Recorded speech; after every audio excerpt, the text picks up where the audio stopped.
Найз залуутайгаа нэмэх 18 бичлэг хийж байгаад тэр нь алдагдаж интернет төртөл тавигдсанаас болоод хөдөөрөө нээж ирж байгаа охины зураглалаар 5 дугаар анги маань эхэлдэг. Өнгөрснөөсөө зөвхөн шинээр эхлэхийн тулд хүн багтаа газар амьдрахаар нэрээ хүртэл солиулаад ирсэн юм байна лээ. Манай Итан ч гэсэн олонний хөлнөөс ухтаад нэрээ ч гэсэн өөрчлөөд энд ирчихсэн байгаа бөгөөд нөгөө охин тооны газар ажилтдаг болж таардаг. Энэ хооронд мөрдөгч маань дураараа мөрдлөг хийх боломжгүй болсон ч туслагынхаа тусламжтай Итаныг мөрдсөрөөдөг. Ер нь бол манай хоёрд Итаныг яг алуурчин гэх нотлогоо байхгүй ч ямар нэгэн байдлаар манай Итан бүх алхахтай холбогдоод байгаа. Дээрээс нь гинт зогтчихсон болохоор манай хоёр алуурчин гэдэгт нь ер нь итгэлтэй болчихсон араас нөгөөж байгаа юм лээ. Судалсаар агаад Итаныг одоо байгаа газар буюу Бусанд очсныг нь мэдчихсэн бөгөөд дээрээс нь Бусанд очсноос хойш нилээдгүй хүмүүс тэнд нөхсөн болохоор бүр ч итгэлтэй болсон байдаг. Нотлох хоримтж байхгүй дээрээс нь манай мөрдөгч мөрдлөг хийх боломжгүй болсон болохоор сүүлийн арга ашиглаад Итаны гэрийнхэн дээр нь очиод үнэ хэлээд гуйдаг.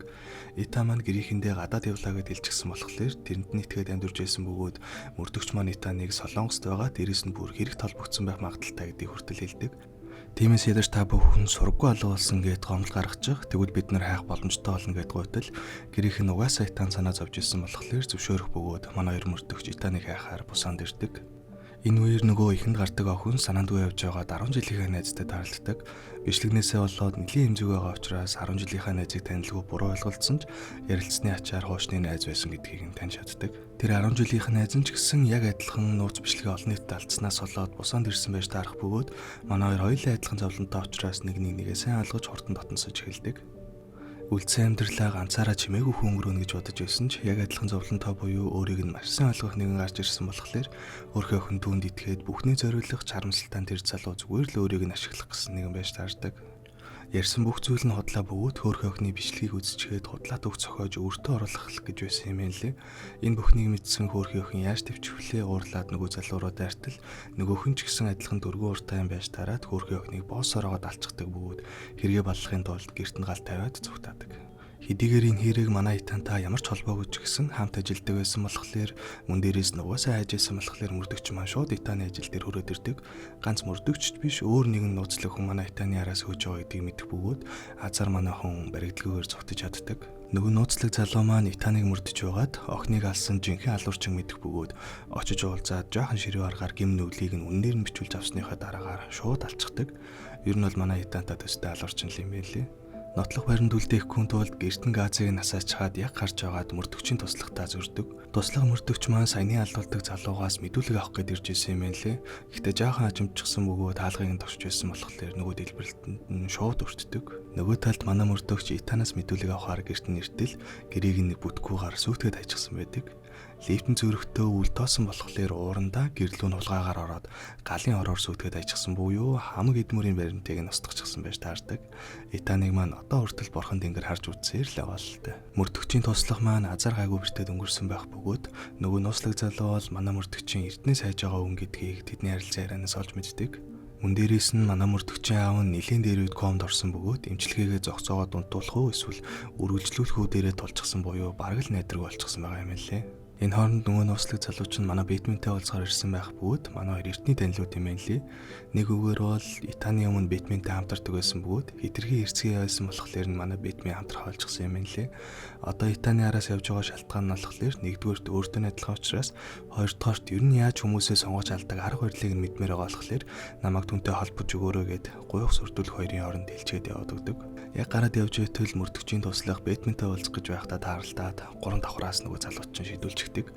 Нэгэн тэрийг явдал ийм болсон болохоор Бэтмен маань мөрдөгчтэй ирж уулзах бөгөөд нууцлаг залуугийн талаар бүх мэдээллийг нөгөөд барьж өгөөч гэж уух үед нөгөө нууцлаг залуугийн нэр нь Сунчон гэдгийг олж мэддэг. Гэхдээ харамсалтай нь Итаныг л хамгаалахын тулд ингэж байгаа болохоор чиний хүснээр болохгүй гэд мөрдөгч маань шууд татгалздаг.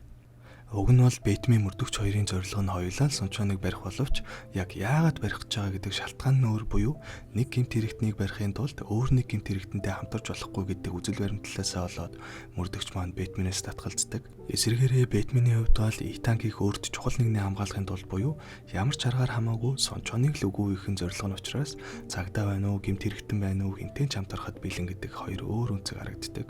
Зам дээр чанга өрлөж хүмүүс цаад болсон, мөн дээрээс нь ахмад настай хүнтэй хүндэтгэлгүй харьцсан гэдэг шалтгаанаар хоёр хос эрийг эргэлзэх зөвлөгөөр алж аваас нь харахад Сунчонгийн хүн ер нь хяналтнаас гарчихсан ямар аюултай хүн гэдгийг мэдж болохоор байдаг. Уг нь бол манай мөрдөгч Бэтменийг цоцсноос болоод түр ажилласаа чөлөөлөх гэсэн байгаа ч гэсэн дарган солигдоод манай хүнийг буцаагаад ажилтнах оролдог. Шалтгаан нь гэвэл Сунчоныг сүүлд алсан хоёр хосын эмэгтэй нь нэлээд баян хүний ач охин байсан бөгөөд цагдаа дээрээс нь дарамтлаад тэр арлын орчныг яаралтай ол гэсэн юм лээ.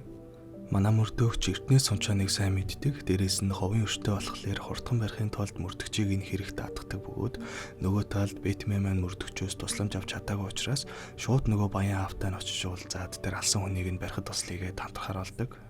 Дээрээс нь Итан ч гэсэн Сунчонтой уулзахыг зөвшөөрсөн болохоор тэр хоёрыг уулзаж байх үед нь баян аавын хүмүүсэнд дайрж ороод Сунчоныг алхахаар төлөвлөдөг.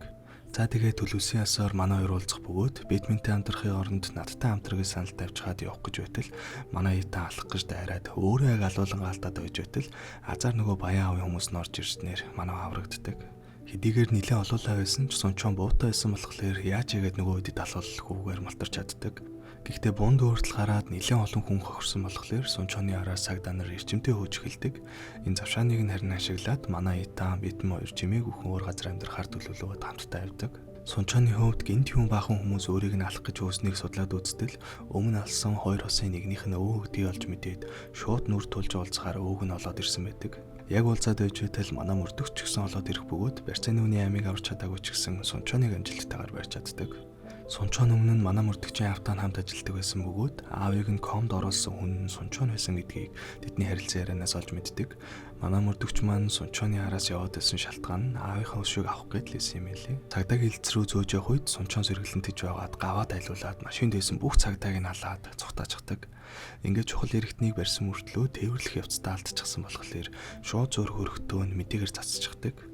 Өөрсдийн буруугаас болоод хэрэгтэн алдсан гэвэл олныг дуурлах учраас хамсаатныхаа тусламжтай оргосон гэд манай Итан Бэтмен хоёрын зургийг нь давхарц заажчихдаг. За ингээд нэгэн толны эдэд зурган цацагдчихсан болохоор манай хоёр Солонгосоос гараад бүр өөр улс руу зүгтгаар шийддэг.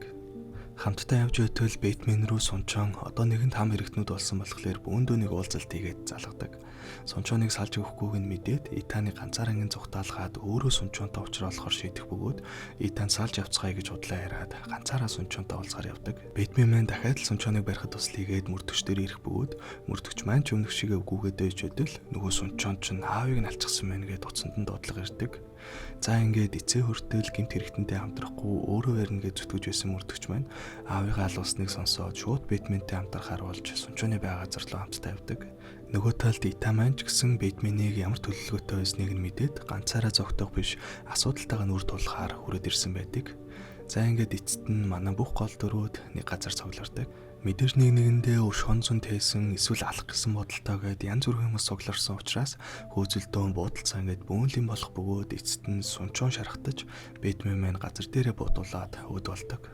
За ингээд эцэст нь Сунчон маань яг яагаад ийм хүн болсон, мөн дээрээс нь мөрдөгчийн авд ус яагаад тийм зүйл хийсэн талаараа бүх хүнээ ярихаар болдог. Залуу байхдаа манай Сунчон хин хүнээс илүү хичээ зөвтгөлтэй, үнэхээр сайн мөрдөгч байсан бөгөөд мөрдөгчийн аавынхан доор ажилладаг байсан юм лээ. Аавыг нь бүр үнэхээр хүндэлдэг, үгнээс нь огт хартаггүй, ажилдаа ч үн чударгаар ханддаг байсан бөгөөд харин манай мөрдөгчийн аав нь хүн болгон томоохон харьцдаг, хүгийн аштай хүн байснаас гадна дандаа хууль ус юм хийдэг байсан юм лээ. Цагдаагийн газраас хураагцсан хар тамхинуудыг өөртөө завшаад нуусаар зардаг байсан бөгөөд тэр бохир ажилдаа юу ч мэдэхгүй энгийн хүмүүсийг ашиглаад өчнөө хүмүүсийн амьдралаар нь юу ч болоогүй юм шиг тоглож байсан бөгөөд хөгийн гар гэдгийг Сунчоныг өдөр сансргүйгээр мэдчихдэг. Энэ болгоныг нь мэдчихээд уг нь өөрөөс нь нэвтэхнэр үгүй үсттэйгээд асуудал огт тоосон шинжгүй чам тамаагүйгээд бүр зодож эхэлдэг. Мэдээж хүндэлж явсан хүн ийм хог новшны байсныг мэдээ дуурандаа дэвчлгүй аавыг нь зодсноос болоод комд орж исэн юм лээ. Хамгийн ихээр итгэж хүндэлдэг байсан хүн ийм хог новш байж таарад огт шийтгэл амсахгүй явж байхад нь өөрөө ингэж санамсаргүйгээр шийтгэл өгсөн нь өөртөө ч таалагдсан бөгөөд ерөнийн замаар явж өөрөө муу хүмүүсийг шийтгэсэн зөв юм байна гэж шийдээд ийм хүн болсон юм лээ. Ийм аимшигтай үнийг мэдчихээ шоконд орчихсон байж байтал гинэт нөгөө Сунчон ч манай хоёрыг алах гээд дайрах бөгөөд өмнө огт бодож чадахгүйсэн мөрдөгч маань мэдхийг хүсэж байсан бүх хүннээ мэдчихсэн болохоор энэ удаа огт эргэлзэлгүйгээр бодож Сунчоныг дуусгадаг. За ингээд Итан мөрдөгч хоёр маань үлдэх бөгөөд манай хүн угаасаа бүх амьдралаа дуусгахаар шийдчихсэн байсан болохоор өөрийгөө буудах гэсэн ч суман дуусчихсан байж таардаг. Гэтэл мөрдөгч маань бас ягаад ч юм энэ удаа чамайг зүгээр явуулъя. Харин дараа таарлах юм бол заавал өрнө гих бөгөөд бурхан тэнгэр манай хүнийг энэ удаа ч гэсэн амьд үлдэхийг хүсэж байгаа болохоор зүгтаагаад гадаадд очиж амьдардаг. Тэндээ уг нь нэлээд хугацаанд чимээгүй амьдарч байсан ч нэг өдөр цагдаа нарт баригдчихдаг. За ингээд бүх зүйл туслаа гэж бодож байтал манай хүнийг зүгээр л нутг руу хүчээр буцаагаад тэнд нь орчихдог. Ямар ч цагдаа нар ирж барихгүй хинч тоохгүй болохоор нь гайхтал яг үнэндээ Бэтмен маань Итаны бүх хэргийг өөрөө хийсэн юм шиг болгоод бэлтчихсэн байсан бөгөөд ямар ч нотлох баримтгүй болохоор аль үжээ манай Итан цагаатчихсан л байсан юм ээ лээ. Тэрийг нь мэдэхгүй ганцаараа л цугтаагаад амьдраад байсан байж таардаг. За ингээд гэмт хэргийн бүртгэлгүй болсон Итан маань нутагтаа ирж гисэн өмнө хийж байсан зүйлээ үргэлжлүүлж байгаагаар кино маань дуусдаг. За тэгээ нэг ийм кино энэ манайхаа тэгээд бичлэгэн таалагдсан бол дараагийн өмнөдө дараараа дараагийн бичлэгээр уулзтлаа түр баяртай.